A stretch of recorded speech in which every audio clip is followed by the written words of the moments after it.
पृथ्वी पर पाए जाने वाले भूमि, जल, वायु, पेड़-पौधे एवं जीव-जंतुओं का समूह जो हमारे चारों ओर है, क्या कहलाता है? पर्यावरण। प्रथम अंतर्राष्ट्रीय पर्यावरण सम्मेलन कब हुआ था? 5 जून 1972 को। कहाँ? स्टॉकहोम में। प्रथम विश्व पर्यावरण दिवस कब मनाया गया था? 1973 ईस्वी में। प्रथम अंतर्राष्ट्रीय पर्यावरण सम्मेलन हुआ था 1972 में, 5 जून 1972 को स्टॉकहोम में। और प्रथम विश्व पर्यावरण दिवस 1 साल बाद यानी 1973 में मनाया गया।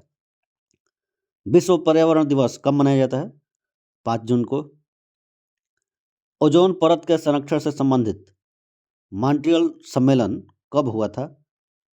16 सितंबर 1987 को। विश्व ओजोन संरक्षण दिवस कब मनाया जाता है? 16 सितंबर को। मॉन्ट्रियल क्या है? तो मॉन्ट्रियल कनाडा का एक शहर है। ओजोन की मात्रा में कमी का मुख्य कारण क्या है? ओजोन की मात्रा में कमी का मुख्य कारण है CFC यानी क्लोरोफ्लोरोकार्बन। ओजोन परत को नष्ट करता है तो वही CFC। प्रथम पृथ्वी सम्मेलन आयोजित हुआ था। प्रथम पृथ्वी सम्मेलन 1992 में ब्राजील के रियो डी जेनेरियो में आयोजित हुआ था। पृथ्वी दिवस कब मनाया जाता है? 22 अप्रैल को। क्योटो सम्मेलन कब हुआ था? क्योटो सम्मेलन 1997 में हुआ था। क्योटो कहाँ है? तो क्योटो जापान में है। क्योटो प्रोटोकॉल प्रभावी कब से हुआ था? क्योटो प्रोटोकॉल प्रभावी हुआ 2005 में। क्योटो सम्मेलन संबंधित है किससे? तो वातावरण में कार्बन डाइऑक्साइड उत्सर्जन में वृद्धि से। क्योटो कार्बन डाइऑक्साइड उत्सर्जन में वृद्धि से संबंधित है। क से क्योटो और क से कार्बन डाइऑक्साइड। विश्व का गर्म होना या पृथ्वी की औसत तापमान बढ़ जाना क्या कहलाता है? Global warming. पृथ्वी का औसत तापमान क्या है? 14 डिग्री सेल्सियस। ग्लोबल वार्मिंग को प्रभावित करने वाला मुख्य कारक क्या है? Carbon dioxide. वायुमंडल की वार्षिक तापमान वृद्धि क्या कहलाता है? हरित गृह प्रभाव, जिसे ग्रीन हाउस इफेक्ट भी कहते हैं अंग्रेजी में।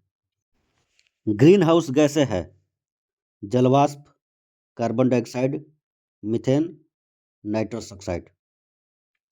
हरित गृह प्रभाव हेतु सर्वाधिक उत्तरदायी गैस कौन सी है? कार्बन डाइऑक्साइड यानी CO2। सर्वप्रथम ग्रीन हाउस गैसों की संकल्पना किसने किया था? जोसेफ फोरियर ने 1824 में। पर्यावरण एवं वन मंत्रालय का गठन कब किया गया था? 1985 में। भारत सरकार ने पर्यावरण संरक्षण अधिनियम कब लागू किया था? 1986 में। विश्व पर्यावरण संरक्षण दिवस कब मनाया जाता है? 26 नवंबर को। पर्यावरण संरक्षण के लिए काम करने वाली अंतर्राष्ट्रीय एजेंसी कौन सी है? Green peas. ये कहाँ है? एम्स्टर्डम में। राष्ट्रीय पर्यावरण अनुसंधान केंद्र कहाँ है? नागपुर में। राष्ट्रीय वन नीति कब लाया गया था? 1988 में। राष्ट्रीय जल नीति की घोषणा कब की गई थी? 2002 में। राष्ट्रीय पर्यावरण नीति की घोषणा कब की गई? 2004 में। राष्ट्रीय हरित प्राधिकरण की स्थापना कब हुई? 2010 में। विश्व आर्द्र भूमि दिवस कब मनाया जाता है? 2 फरवरी को। विश्व वन दिवस 21 मार्च को। जैव विविधता दिवस कब मनाया जाता है? 22 मई को। रेड डाटा बुक संबंधित है विलुप्त या संकटग्रस्त जीवों से। रेड डाटा बुक कौन जारी करता है? IUCN। IUCN का मुख्यालय कहाँ है? ग्लैंड, स्विट्जरलैंड में। जैव विविधता संरक्षण अधिनियम कब पारित हुआ था? 2002 में। तो अभी तक हमने क्या क्या सीखा वो थोड़ा रिवाइज कर लेते हैं। इसमें प्रथम अंतर्राष्ट्रीय पर्यावरण सम्मेलन, प्रथम पृथ्वी सम्मेलन, ओजोन परत के संरक्षण से संबंधित सम्मेलन और क्योटो सम्मेलन, ये 4 सम्मेलन हमने पढ़ा है। तो प्रथम अंतर्राष्ट्रीय पर्यावरण सम्मेलन कब हुआ था, कहाँ हुआ था? तो 5 जून 1972 को स्टॉकहोम में, पर्यावरण वाला स्टॉकहोम में। ओजोन परत के संरक्षण से संबंधित जो सम्मेलन था उसका नाम था मॉन्ट्रियल सम्मेलन। ये 16 सितंबर 1987 को हुआ था कनाडा के मॉन्ट्रियल में। प्रथम पृथ्वी सम्मेलन 1992 में ब्राज़ील के रियो डी जेनेरियो में हुआ था। क्योटो सम्मेलन जो वातावरण में कार्बन डाइऑक्साइड उत्सर्जन में वृद्धि से संबंधित है, ये हुआ था 1997 में जापान के क्योटो में और प्रभावी हुआ 2005 से। उसके बाद हमने सीखा कि ग्लोबल वार्मिंग क्या है और हरित गृह प्रभाव यानी ग्रीन हाउस इफेक्ट क्या है। तो विश्व का गर्म होना या पृथ्वी का औसत तापमान बढ़ना ही ग्लोबल वार्मिंग कहलाता है। ग्लोबल वार्मिंग के लिए उत्तरदायी गैस CO2 यानी कार्बन डाइऑक्साइड गैस है। हरित गृह प्रभाव, वायुमंडल की वार्षिक तापमान वृद्धि हरित गृह प्रभाव कहलाता है। इसके लिए भी सर्वाधिक उत्तरदायी गैस CO2 ही है। सर्वप्रथम ग्रीन हाउस गैसों की संकल्पना किसने की थी? तो जोसेफ फूरियर ने 1824 में। इसमें हमने कुछ महत्वपूर्ण दिवस याद किया, उसको देख लेते एक बार। 2 फरवरी को विश्व आर्द्र भूमि दिवस, 21 मार्च को विश्व वन दिवस, 22 मार्च को जल दिवस, 22 अप्रैल को पृथ्वी दिवस, 22 मई को जैव विविधता दिवस, 5 जून को पर्यावरण दिवस, 16 सितंबर को ओजोन दिवस और 26 नवंबर को पर्यावरण संरक्षण दिवस मनाया जाता है। जीवधारियों तथा उनके वातावरण के पारस्परिक संबंधों का अध्ययन क्या कहलाता है? पारिस्थितिकी यानी इकोलॉजी। इकोलॉजी शब्द का प्रयोग सर्वप्रथम किसने किया था? तो रिटर ने 1865 में। अर्नेस्ट हैकल ने 1869 में किया था।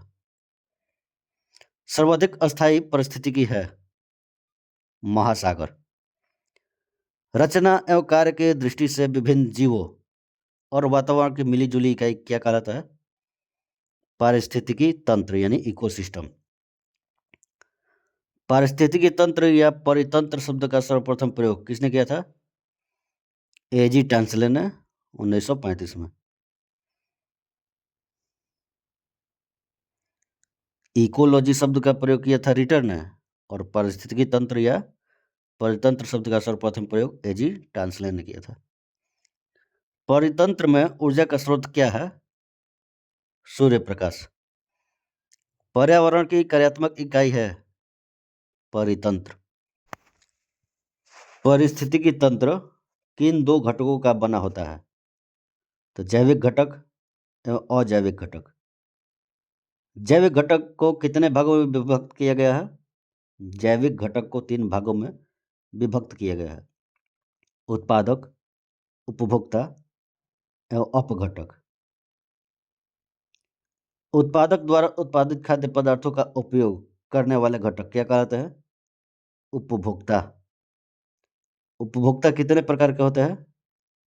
3 प्रकार के, प्राथमिक, द्वितीयक एवं तृतीयक उपभोक्ता। वे जीव जो हरे पौधे को खाते हैं कहलाते हैं प्राथमिक उपभोक्ता। बकरी, गाय, भैंस इसका उदाहरण है। प्राथमिक उपभोक्ता को भोजन के रूप में प्रयुक्त करने वाले जीव क्या कहलाते हैं? द्वितीयक उपभोक्ता। भेड़िया, मोर, लोमड़ी इसके उदाहरण हैं। द्वितीयक उपभोक्ताओं को भोजन के रूप में इस्तेमाल करने वाले जीव क्या कहलाते हैं? तृतीयक उपभोक्ता। बाघ, शेर, चीता तृतीयक उपभोक्ता के उदाहरण हैं। अजैविक घटक के 2 भागों में विभक्त किया गया है। कौन कौन? कार्बनिक एवं अकार्बनिक। कार्बनिक अजैविक घटक है कार्बोहाइड्रेट, प्रोटीन एवं वसा। अकार्बनिक अजैविक घटक है मृदा, जल, वायु, खनिज। अपघटक क्या होते हैं? कवक एवं जीवाणु। सफाई कर्मचारी कहलाते हैं अपघटक। एक जीव द्वारा दूसरे को खाए जाने पर पोषक तत्वों एवं ऊर्जा का रूपांतरण कहलाता है खाद्य श्रृंखला। खाद्य श्रृंखला किसकी बनी होती है? उत्पादकों, उपभोक्ताओं एवं अपघटकों से मिलकर। खाद्य श्रृंखला में प्राथमिक एवं द्वितीयक उपभोक्ता है मानव। किसी परितंत्र के विभिन्न ऊर्जा स्तरों की कार्यात्मक भूमिका की तुलना करने हेतु प्रदर्शन किया जाता है ऊर्जा पिरामिड का। ऊर्जा पिरामिड सदैव होता है सीधा। सर्वाधिक जैव विविधता पाई जाती है उष्णकटिबंधीय वर्षावन में। पारिस्थितिकी विज्ञान केंद्र है बेंगलुरु में। अब देख लेते हैं प्रदूषण। वायु, जल एवं भूमि में अनचाहे परिवर्तन जो मनुष्य एवं जीवधारियों के लिए हानिकारक हो क्या कहलाता है? प्रदूषण। मानव जनित पर्यावरणीय प्रदूषण कहलाते हैं एंथ्रोपोजेनिक यानी परजैविक। जैव विघटित प्रदूषक है वहित मल। वायु प्रदूषक सीसा से प्रभावित अंग है। सीसा से प्रभावित अंग है उदर। तंत्रिका तंत्र संबंधी रोग होता है सीसा से। तंत्रिका तंत्र संबंधित रोग और उदर वाला रोग सीसा से ही होता है। एस्बेस्टस धूल से प्रभावित अंग है। एस्बेस्टस धूल से प्रभावित अंग है फेफड़ा। और पारा किसको प्रभावित करता है? पारा मस्तिष्क को प्रभावित करता है। वायु प्रदूषक कार्बन मोनोऑक्साइड प्रभावित करता है रक्त धाराओं को। भूमिगत जल को दूषित करने वाले अजैविक प्रदूषक है आर्सेनिक। जल प्रदूषण को मापने हेतु जांच की जाती है बायो मैकेनिकल ऑक्सीजन डिमांड। मनुष्य में रक्तदाब बढ़ाकर दिल संबंधी रोग उत्पन्न करता है वायु प्रदूषक कैडमियम। ब्राउन एयर शब्द का प्रयोग किया जाता है प्रकाश रासायनिक धुआं के लिए। पीएम तथा एसपीएम संबंधित है प्रदूषण से। पीएम का तात्पर्य क्या है? Particulate matter. एसपीएम का सस्पेंडेड पार्टिकुलेट मैटर। वायु प्रदूषक है carbon monoxide, sulphur dioxide, hydrogen sulphide. 3 दिसंबर 1984 को भोपाल के यूनियन कार्बाइड फैक्ट्री में किस गैस का रिसाव हुआ था? तो मिथाइल आइसोसाइनेट का। मिनी माता रोग होता है पारायुक्त जल से। मिनी माता रोग सबसे पहले हुआ किस देश में? जापान में। नदियों में जल प्रदूषण की माप की जाती है ऑक्सीजन की घुली हुई मात्रा से। सिगरेट के धुएं का मुख्य प्रदूषक है कार्बन मोनोऑक्साइड एवं बेंजीन।